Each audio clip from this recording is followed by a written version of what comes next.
Tadi saya sudah sampaikan keputusan saya sebagai Presiden Republik Indonesia karena dukungan beliau, bantuan beliau untuk Indonesia, tapi tidak hanya untuk Indonesia, untuk kepentingan manusia. Saya akan menggelar rapat Dewan Tanda Kehormatan karena saya ingin atas nama bangsa Indonesia memberi bintang tertinggi kita untuk seorang warga negara asing karena jasa-jasanya untuk bantu rakyat Indonesia dan rakyat dunia.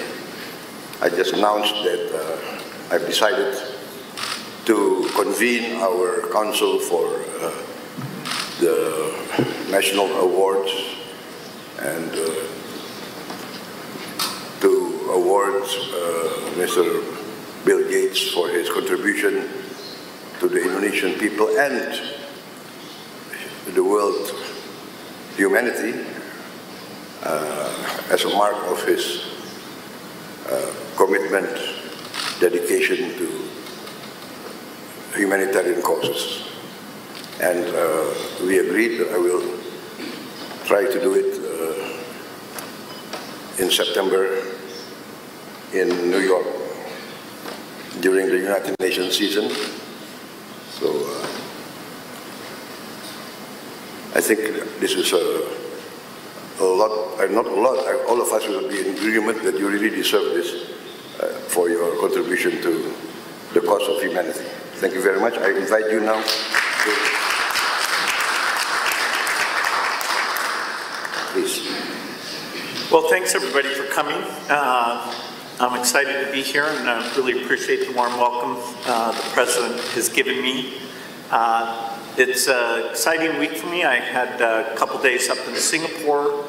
The foundation is putting a regional office in there that should allow us to collaborate more closely. You know, the Gates Foundation got started in the year 2000, and so actually it'll be on Thursday after I leave here, I go to New York City, and we'll have a big event to celebrate the 25th anniversary of the foundation and talk about what we've achieved and what our focus will be as we spend the rest of our resources. As you've heard, we mostly work in health, and you know, when I saw that my ownership of Microsoft would be very valuable, I had to ask, you know, what could I do that would have high impact? And I learned about disease and childhood death, and that for many problems like malnutrition or malaria or tuberculosis, there was very little money going into that. You know, the private sector wasn't doing it because the people who were suffering were mostly very poor, and the type of research needed, you know, would require lots of money and lots of patience. And so we made global health the biggest thing for the Gates Foundation. Part of that was creating an organization called Gavi, which was funded by us and governments, and has played a role in providing new vaccines to all the children in the world. And in fact, Indonesia is a great example of that because you've adopted new vaccines like rotavirus for diarrhea, pneumococcus for pneumonia. Now HPV is getting rolled out. And Minister Budi is actually on the board of Gavi. He got to know Gavi well during the pandemic when that was a very positive relationship between Gavi and Indonesia. So we're carrying that forward. The basic statistic that always is amazing to me is that when the Gates Foundation was started in the year 2000, 10 million children under the age of 5 died that year. And most of that was because of diarrhea, pneumonia, malaria, or a few things that make children vulnerable in their first 30 days. 90% of the deaths were in one of those 4 categories, and so we committed that we would study those, create new tools, including vaccines, and help get them delivered. And so, in fact, the number of children who die under 5 has been cut in half. It's now below 5 million. Now that's 5 million too many. And actually in this region, including in Indonesia, that cut in half is true here as well. So it's been an amazing time period, and there's many new tools coming. You know, we need a tuberculosis vaccine, and in fact the trials for a tuberculosis vaccine have started, including with the strong relationship here in Indonesia. We have 2 of the sites where we're testing that vaccine are here, and that will help us know how well it works, and then that'll be a benefit to the entire world. You know, so we're doing those trials in Africa and India and here. Very excited about that. TB is a great example of a disease that, because the rich countries don't have the disease, it just doesn't get hardly any money for diagnostics or drugs or vaccines. And so that's been one of our big focuses. You know, lots still to do in health. You know, Indonesia is very serious about malnutrition, and we have a number of proven tools like what we call multiple micronutrient supplement that pregnant mothers can take instead of just taking folic acid and iron. They take a pill that actually has many vitamins in it. And yeah, Indonesia is one of the first to launch that with the goal to get that to all pregnant women very quickly. And it really makes a big difference. You know, a lot of women have anemia, which is an iron deficiency, and so the foundation has an approach where you can just go in one time and get an infusion, and it fixes the anemia. And so over the next year or 2, we'll come up with a plan to roll that out in Indonesia. You know, so a lot still to be done in health, but the innovation pipeline is very strong, you know, including in low-cost medicine. And of course, as we address infectious disease, where we still have this work to be done, you know, then we also need to start working on heart disease and diabetes and other diseases where the tools will be inexpensive. The only other area to mention that the foundation works in is agriculture, trying to make seeds more productive and understand soils and make fertilizer more appropriate, cheaper, because of course many of the lowest income people in the world are farmers, and so if we can make their crop more reliable, more productive, and you know, that's a great thing, including things like chicken and cows, because a lot of the protein and value they get comes from livestock. So it's another area we have good relationships in Indonesia, working on things like banana, where you have a great genetic variety that we can do better on bananas for Indonesia, but also helping avoid some of these diseases. You know, the Gates Foundation loves to encourage philanthropy, and you know, I think philanthropy can be a very powerful force. Of course, it's not a substitute for the private sector or business. It's actually quite small compared to those other 2. And yet there are things like piloting new ways of doing education or piloting new medical tools where philanthropy can come in and do it in a unique way. And then if it works very well, over time, you know, government will change the educational approach or the health approach. You know, so, you know, and philanthropy can be a lot of fun. It can be very high impact. And so we've had collaborations, not just with the government, but also with some of the philanthropists in Indonesia. Dr. Tahir's worked with us over the years. The Tanoto Foundation, the Tahia Foundation, a number of you, and we look forward to expanding that. Philanthropy is growing quite a bit. For example, today in India, about half of the work we do is with philanthropists in India. And it's kind of a perfect combination because we understand the global science very well, and the local philanthropist understands how you communicate, how you work with the government. They can go and see, is it really working, is it not working? And so these collaborations, I'm hopeful that we'll have more of those in the future. Even though there's a lot of challenges in the world today, some of the aid budgets are being cut in the rich countries because of the Ukrainian war and other challenges. I actually am optimistic that even if in the short run, in some parts of the world, particularly Africa, that the death rate may actually go back up a bit.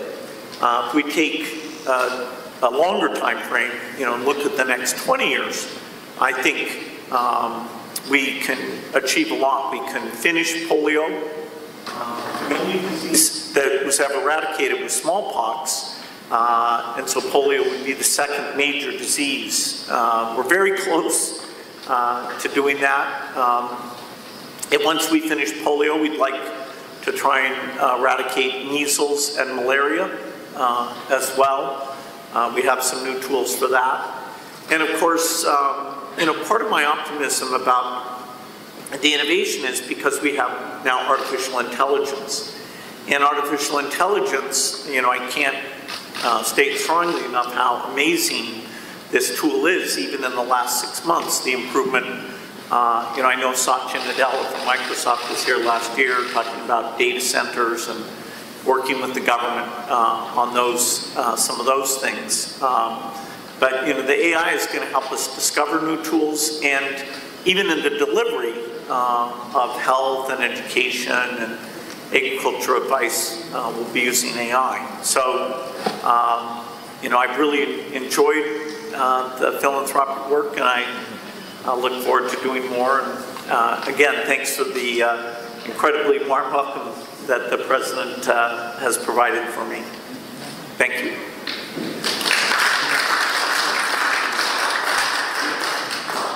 Mungkin ada yang mau menyampaikan pandangan atau pertanyaan, saya persilakan.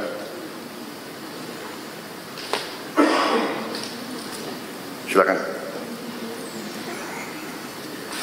Terima kasih Bapak Presiden. Well, first of all, thank you, Mr. Gate, for your contribution to Indonesia and also to the world.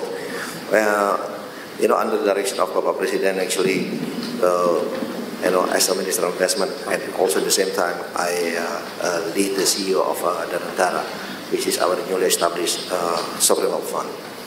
And actually, yesterday morning, we had a discussion with your team, because in Danantara, we also setting up the Danantara Trust Fund. Setting up Danantara Trust Fund. And, on the internal discussion, we are committed actually to put 1 to up to 2.5% of our dividend payout ratio.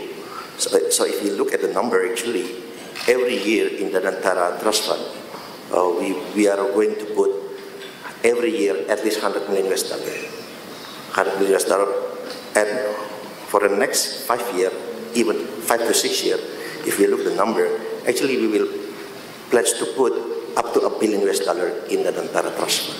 So there's a potential collaboration with Gates Foundation also, because we are looking also in the same line of industries such as education, health, sanitation, and poverty alleviation. So again, there's a potential collaboration, and we look forward get your feedback also on this. Thank you. And ladies and gentlemen, I'm working with Pak Rosan basically because every year I have a 1 billion rolling over grant for all institutions, and most of them come from the Gates only, like Global Fund. Yeah. And that is where I learned that in developed country, the philanthropy funding average is 2% of. So the potential in Indonesia with 1.5 trillion GDP is 30 billion US dollar per annum. However, many Indonesians would like to give, but the money they give is through Indonesia, but through other countries. Because during COVID, I received a lot of grant from Pak Mukhtar, Sinar Wijaya, from Tanoto Foundation, but through other countries. The reason is because we don't have a trusted entities, because trust cannot be forced, it has to be earned.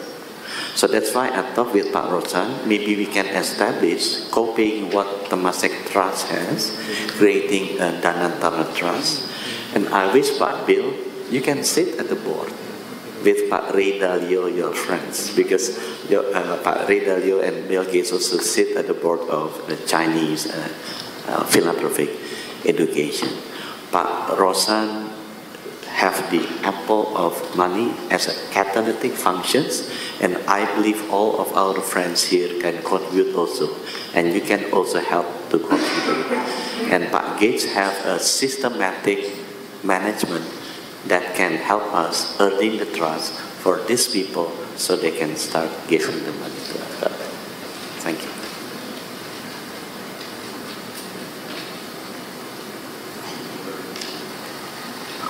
Mr. Gates, would it be possible to talk about non-health issues today?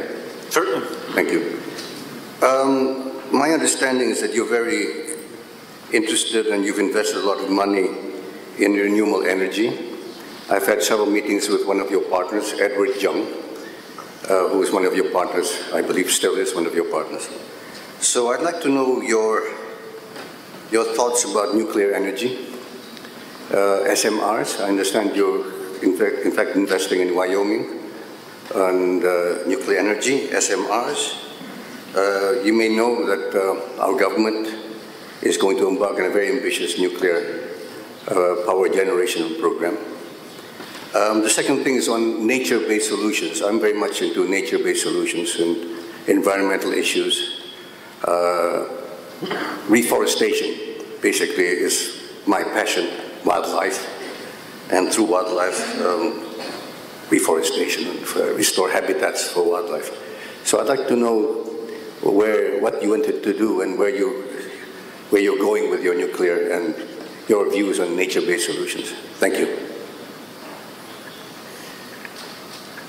Yeah, so, as I started doing the foundation work, it became clear to me that we need low-cost electricity to help countries develop. But I also started to be educated about climate change and, understanding that, we have to reduce emissions eventually to zero. And so I talked to my friends about, okay, can we make nuclear energy cheap? So I started a company in 2006 that's called TerraPower to make what's called a 4th generation reactor. Today's reactors are water cooled and they have a lot of pressure in the reactor. And so they're a bit complicated, so often the cost can be very high.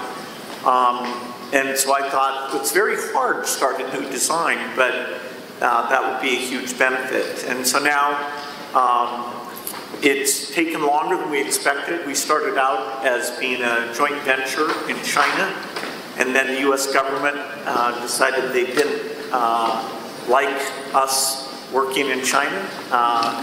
And so we had to change, and actually now, as you said, we're building our first reactor in the United States. There's a lot of countries that really need nuclear energy. And so we have to make it cheap, and we have to show that this new design is extremely safe.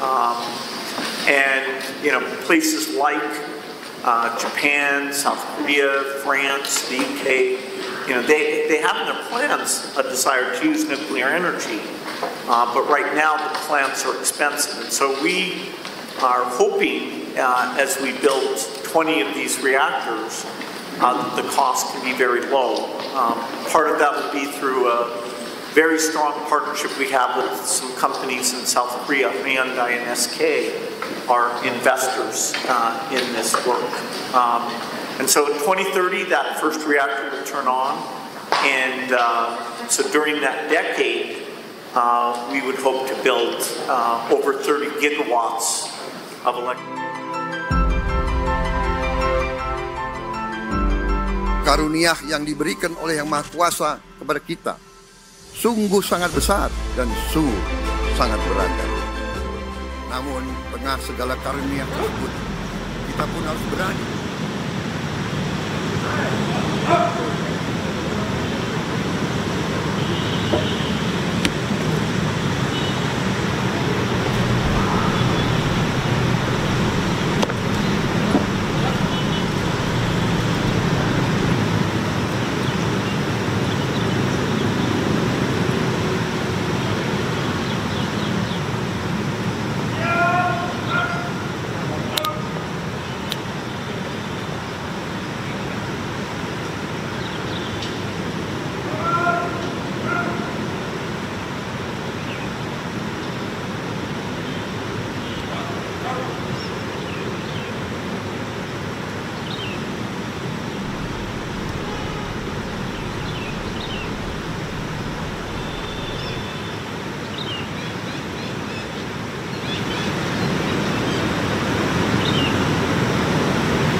Ya, pemirsa, Presiden Prabowo menerima kunjungan dari pendiri Microsoft Bill Gates di Istana Merdeka. Kedatangan Bill Gates untuk membahas jumlah kerjasama dengan Indonesia. Bill Gates tiba di Istana ini sekitar jam 8 pagi. Presiden Prabowo ini menyambut langsung kedatangan Bill Gates dan Presiden memperkenalkan jajaran Kabinet Merah Putih kepada Bill Gates. Di antaranya Menteri Investasi dan Hilirisasi Rosan Ruslani, Menkom Digi Muti Hafid, Menkes Budi Gunadi Sadikin, dan Menlu Sugiono. Pertemuan antara Presiden Prabowo dengan pendiri Microsoft Bill Gates berlangsung tertutup, namun tadi kita sempat menyaksikan beberapa momen di mana Bill Gates melakukan tanya jawab terhadap beberapa para tamu undangan. Dan sebagai informasi, Bill Gates juga mendirikan yayasan Bill Gates Foundation. Gates Foundation berfokus dalam memerangi penyakit serta upaya untuk mengurangi kemiskinan dan mengurangi gizi dengan negara-negara berkembang. Sebelumnya pun juga Bill Gates menyatakan bahwa Indonesia telah bekerja sama dengan Gates Foundation ketika COVID-19 ini membantu untuk menyuplai vaksin COVID-19. Bill Gates juga menyatakan bahwa Indonesia dan Gates Foundation harus fokus untuk mengatasi penyakit diabetes.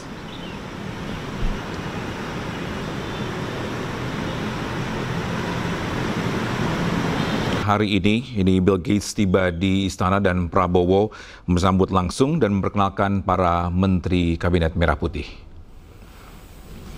Ya, bisa tokoh filantropi dunia sekaligus pendiri Gates Foundation ini telah tiba di Istana Merdeka pada hari Rabu pukul 8 pagi tadi waktu Indonesia bagian Barat. Dan kedatangannya langsung disambut Presiden Republik Indonesia Prabowo Subianto.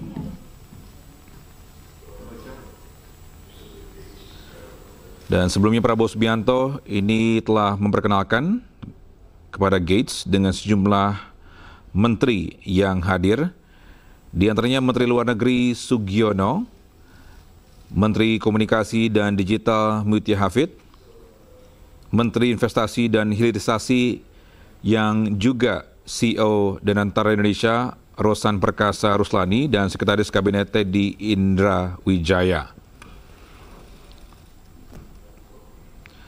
Dan hari ini pemirsa, Prabowo Subianto dan juga Bill Gates ini dijadwalkan untuk membahas sejumlah inisiatif pembangunan berkelanjutan, ini khususnya pada isu kesehatan global, nutrisi, inklusi keuangan, dan infrastruktur digital publik.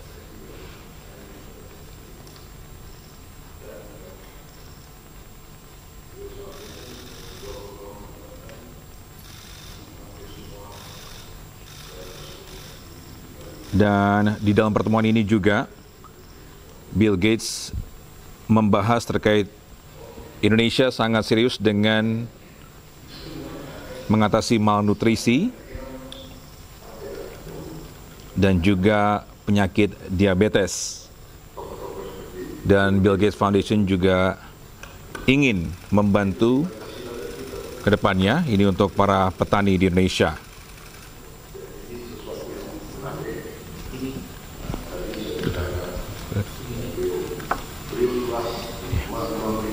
Ke Indonesia senilai 159 juta dolar. Di kesehatan 100, pertanian 5 juta, teknologi 5 juta. Pemirsa, demikian breaking news. Selanjutnya Anda akan menyaksikan program iNews Today. Tetaplah bersama kami.